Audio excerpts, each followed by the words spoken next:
네, 감사합니다. 오늘은 Return to Holiness, 거룩으로 돌아가기라는 제목으로 함께 말씀을 나누고자 합니다. 네, 벌써부터 무겁지요. 거룩이라는 주제로 말씀을 다루려고 하면 우리가 쉽지 않은 것 같습니다. 그럼에도 불구하고 이 부분은 반드시 다뤄야 되는 부분이고 여러분들이 잘 아시고 또 우리의 삶으로 반드시 또 살아내야 되는 영역입니다. 여러분 혹시 요즘에 유튜브 많이 보시지요? 유튜브 보면은 저도 이제 유튜브를 보다 보면은 가끔씩 영화나 드라마를 리뷰해주는 사람들이 있습니다.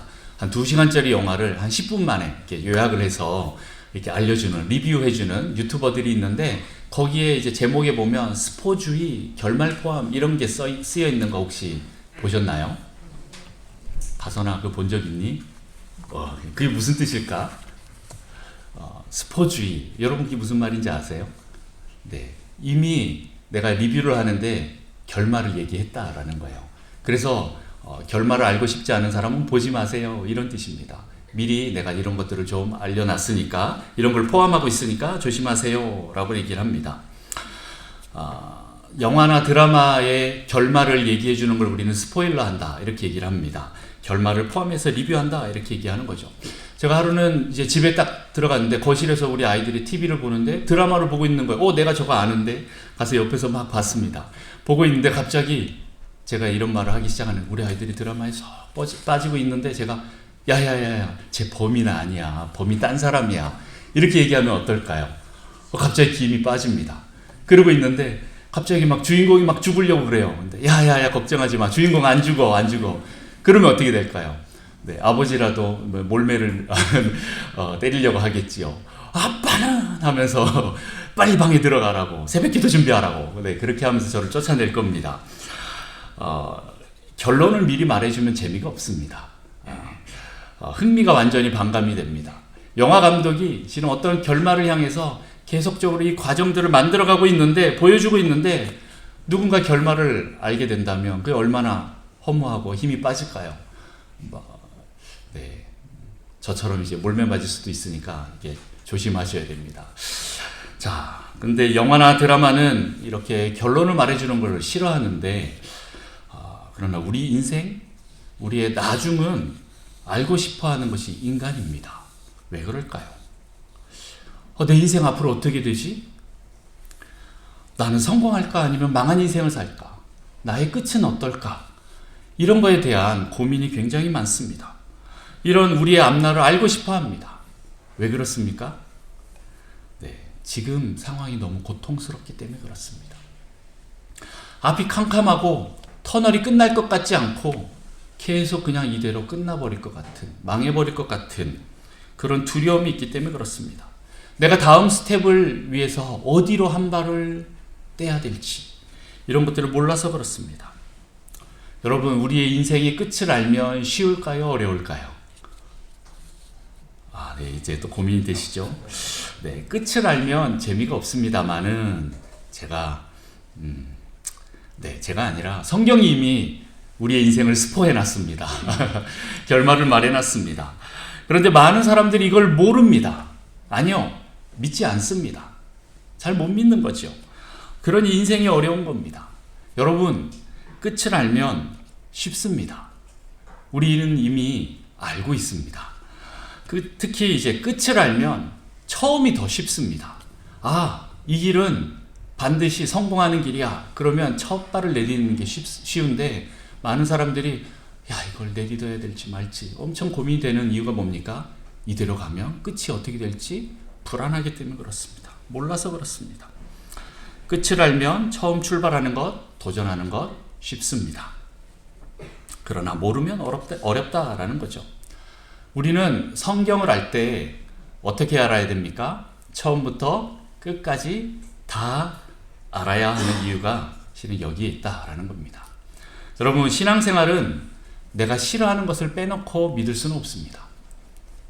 성경에서 말하는 대로 처음부터 끝까지 다 믿어야 합니다. 창세기부터 요한계시록까지 우리는 다 읽고 다 믿어야 합니다. 어떤 것만 쏙쏙 빼놓으면 나중에 퍼즐이 안 맞고 결말이 잘 안 생깁니다.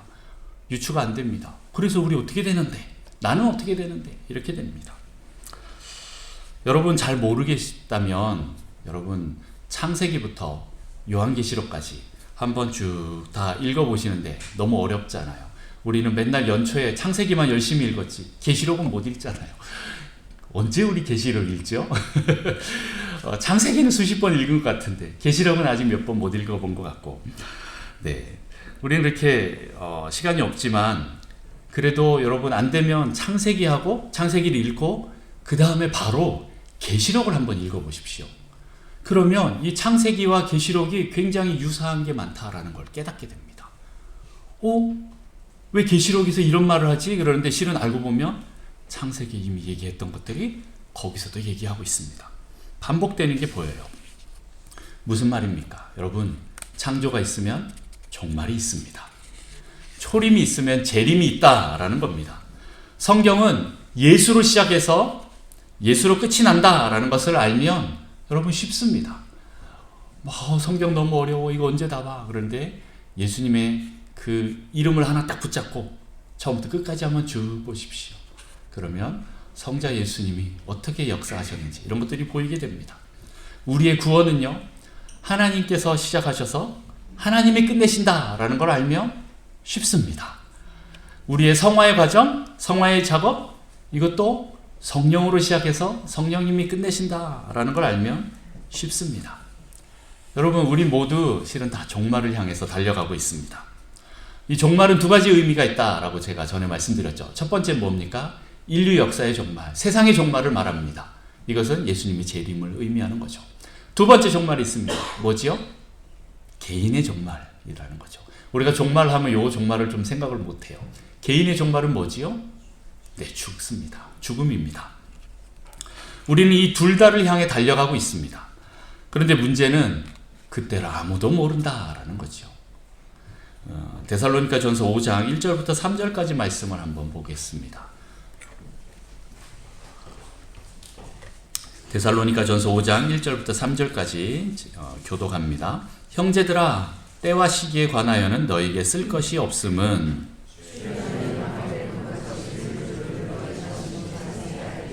같이 있습니다. 그들이 평안하다 안전하다 그때 임신한 여자에게 해산의 고통이 이름과 같이 멸망이 갑자기 그들에게 이르리니 결코 피하지 못하리라. 아멘. 네. 이렇게 세상의 종말이든 실은 개인의 종말이든 우리는 언제 어떻게 종말을 맞이할지 아무도 모른다라는 겁니다. 예수님의 재림은 실은 누구도 바라지 않고 기대하지 않고 생각하지 않은 그때 오신다라는 거예요. 도둑이 갑자기 들이닥치는 것처럼 해산한 임신한 만삭인 그 어머니가 언제 어떻게 그 아이를 해산의 고통을 통하여서 또 출산할지 우리는 잘 모른다라는 겁니다. 이렇게 종말은 의외성이고 긴박성이고 불회피성이 있다라고 보통 얘기를 합니다. 그러나 한 가지 분명한 것은 여러분 딴 거 잘 몰라도 이거 하나는 분명히 압니다. 네, 누구나 다 한 번은 반드시 죽습니다. 종말이 있다라는 겁니다. 개인의 종말이든 세상의 종말이든 다 있다라는 겁니다. 역시 이 죽음을 말하면 많이 숙연해지고 받아들이고 싶지 않은 그런 마음이 들지요. 근데 여러분 다 아는 사실입니다. 우리가 잘 안 믿으려고 할 뿐이지요. 내가 첫날 만날 100년, 1000만 살 것처럼 우리가 이 땅에서 다 그렇게 사는데 나는 안 죽을 것처럼, 나는 종말이 안 올 것처럼 그렇게 사는 그게 문제입니다. 이 결말은 우리는 압니다. 믿든 안 믿든 사실입니다. 예수님의 재림도 마찬가지입니다. 세상 사람은 안 믿겠지만 우리는 믿습니다. 반드시 재림과 종말이 있다는 것입니다. 그리고 지금 내가 살아가는 이 시간이 종말의 시간이다 라는 것을 아는 것입니다. 여러분, 종말이 언제입니까? 아직 종말의 때가 안 왔나요? 아니요, 여러분은 지금 종말의 시간을 살고 있습니다. 이것을 아는 사람은 그의 삶을 대충 살지 않습니다. 정결하게 삽니다. 우리가 어디서 와서 어디로 가는지 알면 우리 인생의 목표는 분명해지고 안정적이 되고 삶의 질이 높아집니다. 여러분, 인생의 목표가 무엇입니까? 이 끝을 알면 쉽다고 그랬죠. 네, 우리의 끝을 알면 쉽습니다. 제가 말씀드립니다. 우리 성도의 목표는 끝은 거룩입니다. 할렐루야. 네, 별로 안 좋아하시는 것 같은데 벼락부자 이런 거 생각하셨나요? 로또 당첨되는 거 이런 거 생각하셨나요? 네, 우리 성도의 목표 끝은요, 온전한 거룩까지 가는 것이 우리의 인생의 목표입니다. 주님이 우리를 정하시고 부르시고 의롭다 하시고 영화롭게 하시는 그 목표까지 우리는 가야 되는 것입니다. 이 잘 아는 우리 로마서 8장 말씀 한번 봅시다. 로마서 8장 30절에 우리 다 같이 한번 읽어볼까요? 시작. 또 미리 정하신 그들을 또한 부르신 그들을 또한 의롭다 하시고 의롭다 하신 그들을 또한 영화롭게 하셨느니라. 아멘. 네, 복음을 받은 우리는요, 거룩을 향해 달려가고 있습니다. 주님이 우리를 부르셔서 의롭다라고 칭하셨는데 그것으로 멈추는 게 아닙니다. 자녀로서 우리는 성화의 단계를 거쳐서 영화로운 단계까지 가는 것, 그것이 우리의 목표입니다. 실은 여기까지 가야 구원의 완성이다 라고 얘기하는 거죠. 많은 사람들은 내가 예수님 영접했는데 그것으로 끝났다라고 생각할 수 있는데 아닙니다. 끝까지 가야 됩니다. 거룩의 단계, 이 그리스도의 장성한 분량까지 우리는 계속 자라나야 됩니다. 주님이 내가 거룩하니 너희도 거룩하라 라고 말씀하셨던 그 주님의 명령까지 우리는 가야 됩니다. 데살로니가 전서 4장 3절 말씀, 하나님의 뜻은 이것이니 너희의 거룩함이라. 그 음란을 버리고, 네, 하나님의 뜻이 무엇이라고요? 거룩함이다 라는 거죠. 네, 이미 우리는 중생과 회심을 통해서 구원을 시작하였지만 그러나 아직 완성된 것은 아닙니다. 우리는 이 목표를 향해서 계속 달려가야 합니다. 우리에게 복음이 들어온 날부터 우리가 받은 그 소식을 하나님의 말씀으로 믿고 받은 그때부터 우리의 구원은 시작되었습니다. 하지만 아직 더 남았다라는 거죠. 그리고 그것은 점점 우리가 거룩하게 되는 것입니다. 거룩의 농도를 짓게 하는 이 성화의 단계를 지나가야 한다라는 것입니다. 미국에서는 대부흥의 역사들이 많이 일어났습니다. 미국 역사가 얼마 그렇게 오래 안 되지만 거기에 하나님의 놀라운 역사들이 많이 있었는데, 그때 부흥 집회에 가면 교회가 좁기 때문에 사람들은 많이 모이고 그래서 주로 야외에서 집회를 했습니다. 그리고 그 가운데 톱밥을 깔아놓고, 앞에도 톱밥을 깔아놓고 사람들이 거기를 지나서 앞으로 나갑니다. 오늘 내가 회개하고 주님 앞에 나아갑니다 하는 사람들이 그곳을 지나서 앞에 나아갑니다. 그리고 거기서 놀라운 성령 체험을 하고 그들이 회개와 회심의 이 시간들, 거듭남의 시간들을 가지고 다시 이제 집으로 돌아가는데 사람들이 그때부터 이제 고민이 되기 시작하는 거예요. 무엇이 그렇게 고민됐을까요? 내가 지금 회심해서 이 부흥이 임하고 내 안에 이 거룩함이 막 의로움이 확증이 됐는데 내가 삶으로 돌아가면 이 나의 영과 나의 삶의 괴리가 클 거라는 이 생각이 들기 때문에 내가 삶으로 온전히 살아낼 수 있을까? 나의 육신은 아직도 부족함이 너무 많은데 라는 이런 생각들 때문에 그들이 어떻게 생각했냐면 차라리 내가 이 회중에서 이게 집회에서 끝나고 집으로 갈 때 바로 죽었으면 좋겠다. 하나님 부르심을 받아서 빨리 천국 갔으면 좋겠다라는 생각을 했다고 합니다. 왜요? 네, 우리의 거룩함을 위해서 내가 거룩한 그 상태로 계속 살고 싶은데 그러지 못할 것 같은 그 마음이 드니까 그들은 그런 고민을 했다라고 합니다. 그런데 여러분, 성화의 과정을 너무 어렵게만 생각하면 또 그럴 수도 있다라는 생각이 듭니다. 여러분, 성화가 왜 어렵다라고 느껴지십니까? 완벽해져야 한다는 이 강박 속에서 내가 힘을 내려고 하기 때문에 그렇습니다. 여러분, 성화는요, 시행착오 과정이 있다라는 것을 말하는 거예요. 성화라는 것은 시행착오 과정을 겪으면서 이 과정을 통해서 내가 성장한다라는 의미를 포함하는 겁니다. 다시 말해서 공사 중이다라는 거죠. 여러분은 공사 중입니다. 우리 옆 사람과 한번 이렇게 인사할까요? 통행에 불편을 드려 죄송합니다. 네. 네. 여러분은 공사 중입니다. 그래서 여러분들 걱정하지 마십시오. 나는 완벽하지 못해. 너무 부끄러워. 내가 이런 죄가 있어. 이걸 말하면 성도들이 날 싫어하겠지. 아닙니다. 네, 그것을 받아주는 곳이 바로 교회입니다. 우리 다 똑같습니다. 여러분 잘 써놓고 다니십시오. 공사 중. 네. 저 때문에 걸려 넘어져서 죄송합니다. 제가 아직 부족합니다. 이것을 계속 얘기해야 됩니다. 무슨 말입니까? 우리는 계속 이런 시행착오의 과정을 통해서 성장하는 것이 있다. 솔직히 이게 쉽지는 않지요. 어렵다라는 걸 압니다. 그런데 이 공사는 누가 하는 거지요? 네, 오늘 본문 말씀입니다. 데살로니가전서 5장 23절 24절 말씀을 같이 한번 읽어봅니다. 우리 같이 한 목소리로 읽겠습니다. 평강의 하나님이 친히 너희를 온전히 우리 주 예수 그리스도께서 강림하실 때 금없게 보존되기를 원하노라. 너희를 부르시는 이는 미쁘시니 그가 또한 이루시리라. 아멘. 누가 하신다고요?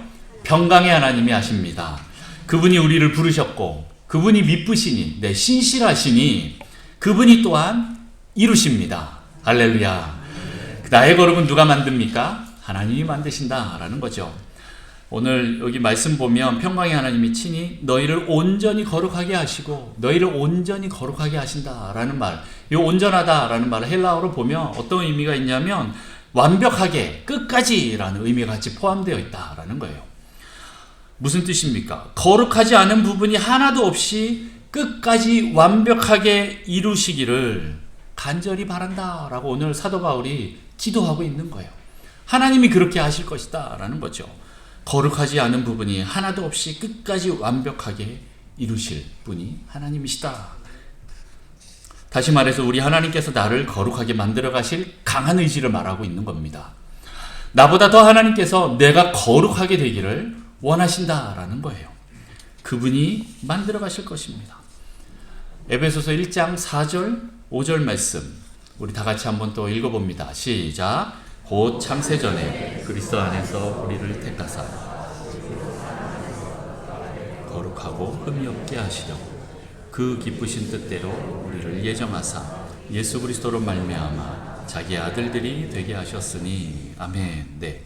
여기서 하나님의 예정은 무엇입니까? 결국 보면 우리를 거룩하고 흠이 없게 만드시는 것입니다.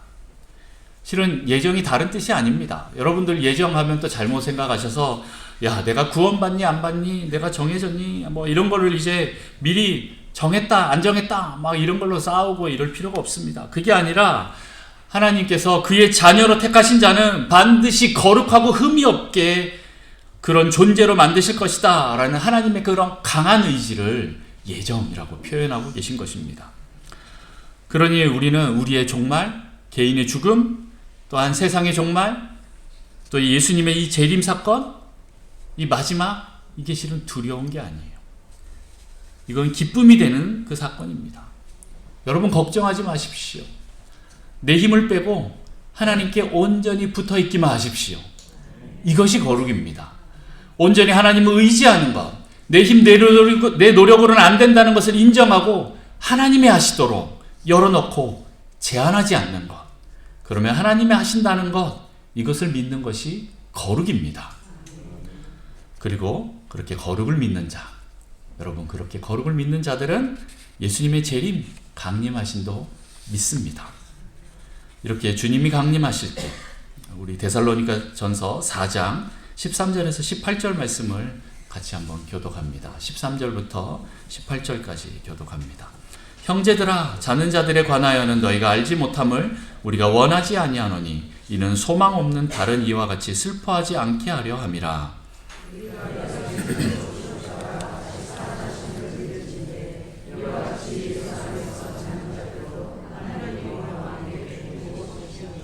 우리가 주의 말씀으로 너희에게 이것을 말하노니 주께서 강림하실 때까지 우리 살아남아 있는 자도 자는 자보다 결코 앞서지 못하리라.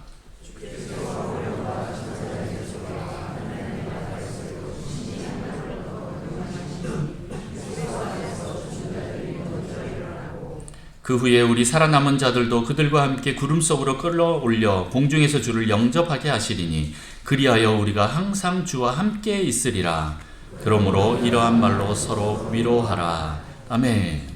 네, 오늘 14절 말씀처럼 14절 말씀, 우리가 예수께서 죽으셨다가 다시 살아나심을 믿을진대 라고 이렇게 얘기하고 있습니다. 네, 여러분 예수님의 부활을 믿으십니까? 네. 그러면 예수님의 부활을 믿는다면 나도 부활할 것을 여러분 믿습니까? 그러면 나도 부활한다면, 우리가 언젠간 부활한다라면, 그러면 예수님이 다시 오심도 믿습니까? 네. 여기까지 가셔야 됩니다. 우리가 예수님이 부활하셨다라는 것만 믿고 끝나는 게 아니라 그것은 나도 나중에 부활할 것이다 라는 그 믿음이 있게 되는 것이고, 내가 그때는 언제입니까? 예수님도 다시 오실 그때다라는 겁니다. 이것을 여러분 같이 믿으셔야 합니다. 구원은 처음 시작하면 끝까지 한 번에 다 알게 되는 것이 바로 구원입니다. 여러분, 내가 지금 구원받아서 내가 진짜 그냥 이 현세를 잘 사는 것, 그것도 너무 중요합니다만은 우리의 마지막, 그리고 내세, 그리고 우리의 영원까지도 여러분 미리 알고 계셔야 합니다. 예수님은 반드시 다시 오십니다. 이렇게 재림을 믿는 사람은 그의 삶에서 거룩이 목표가 될 수밖에 없습니다. 그의 삶은 세상에 물들지 않으려는 이 방어성이 생깁니다. 그리고 재림, 이 강림, 하나님의 임재, 이것을 소망하게 되는 것입니다. 세상에 끌려가지 않고 세상과 구별된 삶을 살고자 그는 그렇게 그의 삶을 하나님 앞에 드리게 됩니다. 그렇게 또 주님이 강림하실 때 데살로니가전서 5장 23절 24절 그 말씀처럼 우리의 영과 혼과 육이 온전히 거룩하고 흠없는 상태로 보존되고 우리는 준비되어야 합니다. 우리 주님이 강림하실 때 우리는 거룩하고 흠이 없는 상태로 보존되고 있어야 합니다. 준비되어야 합니다. 또 3장 13절 말씀이 있습니다. 우리 3장 13절 말씀도 같이 한번 읽어봅니다. 시작. 너희 마음을 굳건하게 하시고 우리 주 예수께서 그의 모든 성도와 함께 강림하실 때 하나님 우리 아버지 앞에서 거룩함에 흠이 없게 하시기를 원하노라. 네, 4장 3절 말씀 아까 전에 제가 또 말씀드렸는데 같이 또 한번 읽어봅니다. 시작. 하나님의 뜻은 이것이니 너희의 거룩함이라 거듭남을 버리고. 아멘. 네, 우리가 거룩하고 흠이 없게 보존되는 것, 영과 혼과 육이 그렇게 보존되는 것, 거룩한 것, 이것이 주님 오실 때까지 우리는 그렇게 유지하고 있어야 한다라는 거죠. 그리고 그렇게 점점 만들어져 가야 됩니다. 성화의 단계를 거쳐가야 됩니다. 근데 오늘 여기 보면 영과 혼과 육이라고 말하고 있습니다. 우리는 영과 혼과 육으로 구성된 존재입니다. 엄밀히 말하면 이것을 다 따로 떼어놓을 수는 없습니다. 구약적인 사고로 보면 영혼을 하나로 묶어놓고 또 육을 따로 떼어놓기도 합니다만은, 그러나 우리의 영혼과 육은 또 하나입니다. 여러분 이유 없이 막 아프신 분들 있지요. 병원에 갔는데 도대체 의사들이 원인은 모르겠다라고 얘기는 이렇게 하시지만 어떻게 보면 우리의 마음과 우리 육체가 연결되어 있는 부분이 많습니다. 그러면 그때 이제 의사들이 이렇게 진단하죠. 신경성입니다. 스트레스성입니다. 혹시 열받았던 일 없습니까? 스트레스 받은 일 없습니까? 이렇게 얘기를 합니다. 네, 우리의 마음과 육체는 연결되어 있습니다. 다시 말해서 영과 혼과 육은 하나입니다. 그러나 또 오늘 사도 바울이 이렇게 얘기한 것은, 다 분리해서 얘기한 것은 전인적인 모든 영역을 다 말하고자 하려고 이렇게 한 것 같습니다. 다시 말해서 우리의 모든 영역이 영혼만 거룩한 것이 아니라 우리의 육체까지도 거룩해야 한다. 영과 혼과 육을 다 구별해서 그 모든 영역들이 다 거룩해야 한다라고 말합니다. 자, 여러분 이렇게 우리가 거룩하고 흠이 없게 보존되기 위해서는 첫 번째, 어둠이 아닌 낮에 속해야 합니다. 5장 4절 5절 말씀 우리 또 같이 한번 읽어봅니다. 데살로니가전서 5장 4절 5절 말씀, 제가 먼저 4절 여러분 5절 이렇게 읽습니다. 형제들아 너희는 어둠에 있지 아니하매 그날이 도둑같이 너희에게 임하지 못하리니.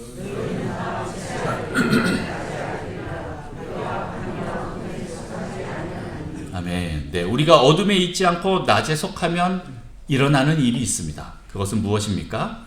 주의 재림이 종말이 도둑같이 임하지 않는다라는 거예요. 그때가 언제인지, 그 시간이 언제인지 우리는 알 수가 없지만 주님이 다가오면 다가올수록 우리 성도들은 그걸 느낄 수 있다라는 거예요. 주님이 다가오는 것을 우리 영은 그것을 느낄 수 있다라는 거예요. 우리 영이 더 거룩하게 되어지면 주님이 다가오는 것을 알기 때문에 우리는 계속적으로 이 거룩을 유지해야 됩니다.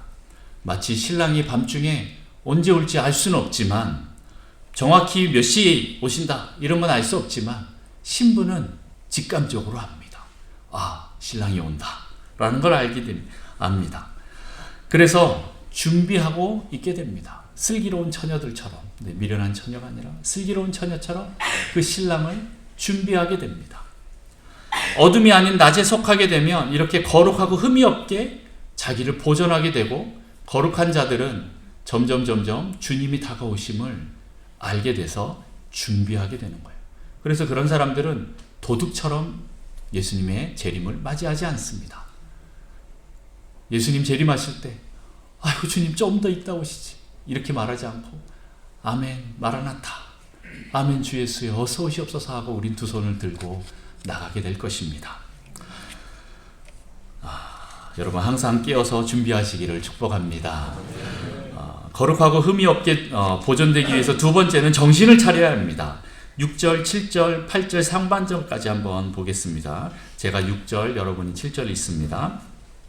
그러므로 우리는 다른 이들과 같이 자지 말고 오직 깨어 정신을 차릴지라. 네, 상반절만 있습니다. 우리는 낮에 속하였으니 정신을 차리고. 아멘. 네, 여기 잠이 들면 안 된다라고 이야기하고 있습니다. 다시 말해서 영적으로 깨어 있으라 라는 말입니다. 이것을 정신을 차린다 라고 표현을 합니다.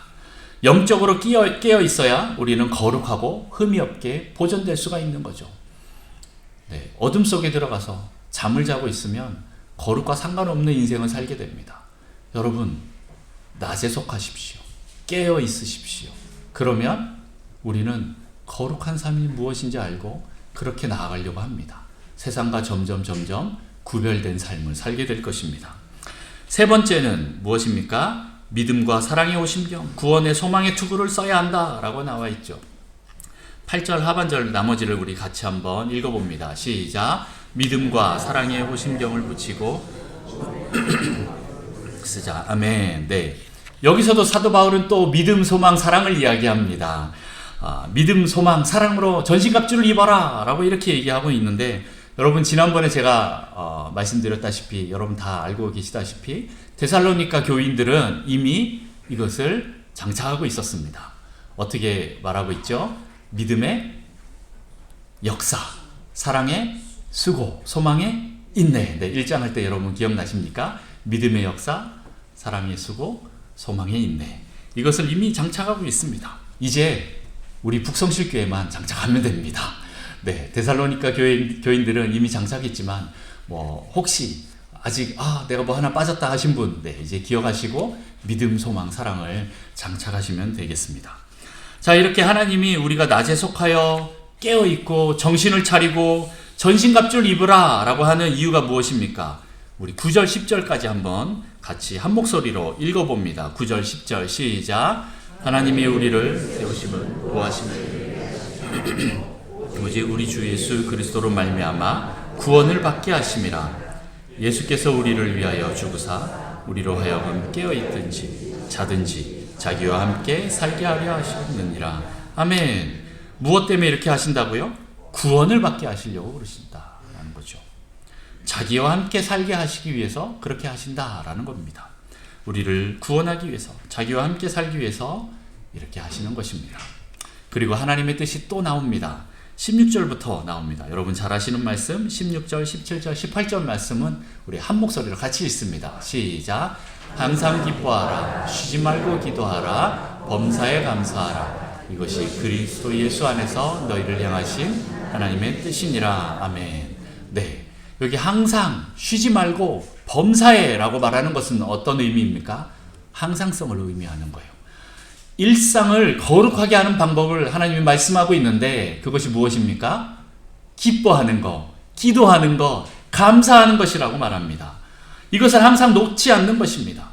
이것이 하나님의 뜻입니다. 기뻐하고 기도하고 감사하는 것이 우리를 거룩하게 하고 계속 이 거룩을 유지하게 하는 하나님의 선하신 뜻이다라는 것입니다. 그리고 19절 말씀입니다. 19절 성령을 소멸하지 말며 네. 성령을 인정하고 제한하지 말아야 한다라는 거죠. 성령님은 우리가 제한한다고 소멸되시는 분입니까? 아닙니다. 하지만 내 안에서 내가 제한한다면 우리 안에서 성령의 역사가 멈춘다라는 이야기입니다. 여러분, 성령님이 인격적이시기 때문에 내가 싫어요 그러면 안 하십니다. 그러면 어떻게 해야 됩니까? 나 잘 모르겠지만 두렵지만 내가 성령님을 인정하고 내 마음을 열어놓겠습니다. 주님, 무엇이든지 다 해주십시오 라고 열어놔야 됩니다. 그렇게 해서 여러분, 성령을 소멸하지 마십시오. 성령의 역사를 제한하지 마십시오. 그러면 성령님께서 여러분에게 오셔서 여러분을 계속 만들어 가실 것입니다. 여러분의 안에 있는 그 수많은 하늘의 그 좋은 은사들을 계속 일으키실 겁니다. 그러면 여러분들은 점점 하나님이 처음 만들어 놓으신 그 창조해 놓은 그 오리지널 디자인을 회복하게 될 것입니다. 두 번째 20절 예언을 멸시하지 말고 라고 나와 있습니다. 이건 또 무슨 말일까요? 야, 너 언제 죽는다? 맨날 이런 예언 이런 거 생각하지 마시고 네, 이런 것을 말하는 게 아니라 교회와 영혼을 세우는 하나님의 말씀을 말하고 있는 것입니다. 이 하나님의 말씀을 어떻게 푸느냐 되게 중요한 부분인데 에베소서 말씀에도 보면 지혜와 총명, 지혜와 계시의 영을 우리에게 부어주셔서 그 비밀을 알게 하신다라는 내용들이 계속 나옵니다. 하나님 말씀을 알게 해야 된다라는데 이것을 의미합니다. 여러분, 이렇게 예언을 멸시하지 마십시오. 하나님의 말씀을 푸는, 꼭 저라고 해서 이렇게 얘기하는 게 아니라 목사님들이 정말 말씀을 하나님 말씀대로 성경대로 정말 풀어서 설교하는 그것들도 예언이 될 수 있다라는 겁니다. 그래서 여러분들이 그것을 멸시하지 말고 믿음으로 받아 먹으십시오. 그리고 21절 22절 범사에 헤아려 좋은 것을 취하고 악은 어떤 모양이라도 버리라. 네, 악은 버리고 좋은 것만 취하라 라고 이렇게 말하고 있습니다. 이렇게 거룩은 구별을 말합니다. 세상과 분리를 말합니다. 그리고 정결함을 말합니다. 세상을 따라가는 것이 아닙니다. 악을 버리고 좋은 것을 취해야 됩니다. 악은 어느 정도입니까? 어떤 모양이라도 버리라 라고 나와 있습니다. 여러분, 세상을 따라가지 않는 것, 구별된 삶, 거룩하게 되는 것, 정결하게 되는 것, 흠이 없게 되는 것, 이 모든 것이 다 하나님의 뜻입니다.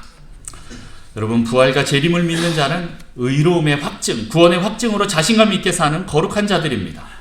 복음 구원의 기초를 들은 사람은 예수님의 재림도 종말도 있다는 것을 아는 자들입니다. 그래서 교회는 초신자 때부터 구원론과 종말론을 같이 가르쳐야 됩니다. 같이 알아야 한다라는 거죠. 처음과 끝을 같이 알고 있어야 쉽습니다. 그래야 실은 고난도 쉽게 넘는데 보통은 이제 초신자 때 하나님을 만나는 그 기쁨이 너무 크지만 어느 정도 이제 좀 시간이 지나면 고난이 또 찾아와요. 그게 실은 정상이거든요. 복음을 제대로 믿고 나아가면 고난이 찾아오는 게 정상이에요. 그런데 우리는 끝을 알려줘야 됩니다. 물론 그 고난 속에 있을 때는 그게 좀 잘 안 믿어질 수도 있겠지만 그럼에도 불구하고 우리가 그것을 계속 알려주면 끝까지 갈 수 있는 것입니다. 여러분, 종말론에 대해서 너무 터부시하지 마십시오. 많은 분들이 이제 종말론 하면 이단이 된다라고 이렇게 많이 걱정하시고 두려워하십니다. 종말론은요, 예수님이 다시 오신다는 기쁨의 소식입니다. 우리의 끝이 기쁨으로 끝나고 거룩으로 끝나고 영화로 끝난다라는 것을 여러분 가르쳐 주는 것이 바로 종말론입니다. 물론 그 사이에 고난이 있습니다. 우리의 성도는 고난이 있는 것이 당연합니다. 그런데 이 고난을 피하려고 하다 보면 우리의 끝까지 그 터널의 결론까지 우리는 갈 수 없을 수도 있습니다. 물론 억지로 끌고 가실 수는 있겠죠. 그러나 예수님은 우리가 기쁨으로 가기를 원합니다. 두려움이 아니라 기쁨으로, 감사로, 기도함으로 계속 가기를 원하십니다. 그래서 여러분, 종말론을 너무 터부시하지 마십시오. 목욕물 버리려다가 아기까지 버리는 그런 실수를 하지 마십시오. 예수님은 반드시 다시 오시기 때문에 우리는 종말론을 믿고 신앙생활을 시작해야 합니다. 예수님께서 반드시 다시 오심을 믿고 사는 자들은요, 아까 말씀드렸듯이 더 풍성하고 안정적이고 아주 질적으로 높은 삶을 살게 됩니다. 여러분, 여유를 가지고 하나님께 모든 것을 한번 맡겨보십시오. 나를 거룩하게 만들어 가실 그 주님의 예정을 믿고, 주님의 그 능력을 믿고 여러분 성화의 단계로 걸어 나가십시오. 그 하나님의 사랑이 더 크십니다. 주님이 우리를 반드시 영화롭게 하실 것입니다. 오늘 23절, 24절 말씀, 평강의 하나님이 친히 너희를 온전히 거룩하게 하시고, 24절, 너희를 부르시는 이는 미쁘시니 그가 또한 이루시리라. 네, 여러분, 하나님이 원하시는 영화의 단계로 우리 모두 성화되시기를 축복합니다. 네, 한 가지 안 한 게 있죠. 이것만 빨리 하고 끝내겠습니다. 마지막입니다. 주님 강림하실 때 나의 자랑은 무엇일까요? 여러분의 면류관은 무엇입니까? 여러분의 기쁨과 소망이 무엇입니까? 여러분의 영광, 그것은 무엇입니까? 오늘 2장 19절 20절 말씀을 다 같이 한번 한 목소리로 같이 읽어봅니다. 데살로니가전서 2장 19절 20절 같이 한번 읽습니다. 시작. 우리의 소망이나 기쁨이나 자랑의 면류관이 무엇이냐? 우리 주 예수 앞에 너희가 아니냐? 우리는 우리의 기쁨이니라. 아멘. 네, 주님이 재림하실 때 저의 면류관은 뭐지요? 바로 여러분입니다. 당신입니다. 여러분이 저의 면류관입니다. 그리고 우리 옆 사람들입니다. 우리 옆 사람 보고 다시 한번 인사할까요? 당신은 나의 면류관입니다. 바로 내가 전도한 사람, 복음을 전한 사람, 양육한 사람, 그 사람들이 나에게 나중에 면류관이 되는 거예요. 와, 주님이 나에게 금면류관 씌워준다. 그 금 몇 돈이냐, 뭐 이런 거 생각하지 마시고, 네, 그 금 몇 돈, 그 금면류관, 이게 실은 딴 게 아니라 영혼들이에요. 내가 전도한 영혼들이고, 내가 복음을 전해서 그들이 온전하게 거룩의 단계까지 쫓아와서 그 천국에서 같이 함께 있는 그 사람들이 나의 면류관이다라는 겁니다. 그리고 또 그 사람들이 또 다른 사람들의 복음을 전하고, 또 그들을 제자 삼아서 양육하면 어떻게 됩니까? 그 사람들도 내 면류관이 됩니다. 할렐루야. 그렇게 내 제자가 되고, 또 다른 사람들을 전도하고, 이어서 또 다른 많은 사람들을 또 전도하고, 이렇게 되면 그들도 다 서로서로의 면류관이 되는 것입니다. 그래서 천국 가면 나는 알지 못하지만 누군가가 나에게 달려서 나에게 감사하면서 인사할 겁니다. 나를 알아볼 겁니다. 아, 당신 때문에, 누구 때문에 내가 이렇게 구원받았습니다. 감사합니다. 라고 인사할 것입니다. 여러분, 쉰들러 리스트 혹시 영화 보셨습니까? 네, 그것처럼 정말 수많은 사람들이 나는 구원해서, 이렇게 그 사람을 구원해서 이렇게 보냈는데 나는 알지 못했지만 어느 순간 만나게 될 때가 있을 것입니다. 그런데 나도 누군가의 면류관이 될 수 있다라는 것도 여러분 생각해 보셨습니까? 여러분도 다른 누군가의 면류관입니다. 우리 믿음의 그 선배들, 나에게 복음을 전해준 누군가를 통해서 계속 그것들을 받고 내가 성장했는데 나도 그 사람에게 면류관이 되는 것입니다. 그래서 우리는 또 천국 가면 또 그 사람에게 다가가서 인사할 것입니다. 당신 때문에 내가 구원받아서 여기 왔습니다. 너무 감사합니다. 감사합니다. 네, 그 감격으로 충만한 것이 바로 천국입니다. 내가 믿음이 흔들 때 나를 잡아주셔서 감사합니다. 나를 붙잡아 주셔서 감사합니다. 당신 때문에 내가 여기까지 왔습니다. 감사가 넘치는 것이 바로 천국이다라는 겁니다. 여러분, 면류관 또 하나 더 얘기하고 싶습니다. 바로 여러분의 자녀들이 면류관이 되기를 축복합니다. 여러분의 자녀가 여러분의 면류관 된다. 그것만큼 또 우리에게 축복된 것이 어디 있겠습니까? 믿음의 부모에게 믿음의 자녀는 면류관입니다. 여러분들이 여러분의 자녀의 영적 스승이 되시기를 축복합니다. 여러분, 기도하십시오. 포기하지 마십시오. 반드시 그 일이 이루어질 겁니다. 네, 화이팅입니다. 우리는 다 같이 천국에서 만날 분들입니다. 여러분들 이것을 기억하시고 계속적으로 달려나가시기를 축복합니다. 결국 오늘 말하는 이 결론은 무엇입니까? 이 오늘 말한 이 거룩은 결국에는 다른 사람이 나의 면류관이다라고 이렇게 말하는 것은 이웃 사랑까지 가는 것이 거룩이다라는 것입니다. 이웃 사랑으로 연결되는 것을 볼 수 있습니다. 나 혼자 잘 믿고 잘 사는 거 그게 아니라 내가 받은 사랑과 은혜를 다른 사람들에게 전하는 삶을 사는 것이 또한 거룩의 삶입니다. 내 사랑이 이웃으로 확장되는 것이 중요합니다. 여러분 인생의 끝을 알고 갑시다. 결과를 알고 갑시다. 예수님의 강림 때까지 성령님이 우리를 만들어 가실 것입니다. 우리의 종말, 또 이 세상의 종말, 예수님의 재림 있다라는 것을 여러분 반드시 아시고 가시면 여러분의 삶은 계속 거룩으로 달려나가게 될 것입니다. 그걸 모르고 가면 거룩과 상관없이 살 수 있어요. 난 왜 이렇게 거룩하지 않으려고 하지? 네, 지금 방향성이 잘못돼서, 목표가 잘못돼서 그럴 수 있습니다. 여러분, 방향성을 제대로 맞추십시오. 이것을 알고 믿고 가는 사람은 점점 거룩한 삶을 살게 되고 거룩을 이루어갈 것입니다. 그래서 주님 다시 오실 때 우리 모두 거룩하고 흠이 없는 상태로 주님 맞이하시기를 축복합니다. 기도하겠습니다. 하나님 아버지 감사합니다. 우리를 부르시고 택하시고 또 우리를 의롭다라고 칭해 주시고 또 주님의 자녀로 삼으실 뿐만 아니라 우리를 거룩하고 흠이 없는 온전하고 영화로운 존재로 우리를 만들어 가실 것에 대해서 우리가 믿게 하셔서 감사합니다. 하나님께서 하실 것입니다. 내 힘으로 하지 않겠습니다. 하나님 매 순간 내가 내 힘을 내려놓고 성령님을 의지하겠습니다. 주님 오셔서 우리를 인도하여 주시고 주님이 원하시는 거룩의 그 수준까지 우리를 만들어 가시옵소서. 주님 그때까지 우리가 포기하지 않고 계속 주님께 내어드리겠습니다. 주님 우리에게 믿음과 소망과 사랑을 심어주시고 기쁨과 감사와 기도함을 계속 부어주시고 또 성령과 또 예언을 주님 부어주셔서 날마다 우리 안에 거룩의 농도가 더 짙어지는 우리 성도 될 수 있도록 축복하여 주옵소서. 감사드리며 예수님의 이름으로 기도합니다. 아멘.